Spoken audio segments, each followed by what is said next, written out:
10 дугаар сард НАСА-гийн хөөрөх давцангаас SpaceX-ийн шинэ ашиглагдах Falcon 9 пүүжин Coresat 5A загварын хиймэл дагуулыг тээвэрлэн хөөрчээ. Дид эшийн захиалгаар хөөрсөн энэхүү хиймэл дагуул дэлхийгээс 36 мянган км-ийн алсад Georbitод байрласнаар үйлчилгээний шинэ түвшинд шилжиж байгаамаа.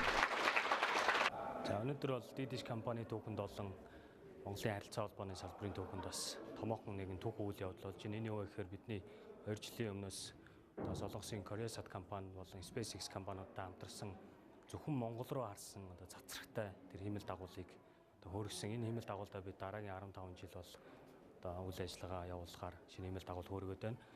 Хиймэл дагуулын давуу тал гэх юм бол томоохон үндсэн 3 давуу тал бий болж байгаа. Нэгдүгээр тохиолж чанар 30% өсөж байгаа. Тэгэхээр байгалийн эрсдэлт бол бага нөлөөнд автна гэсэн үг. Хоёрт бол олон HD сувг дамжуулах бүрэн боломжтой болж байна.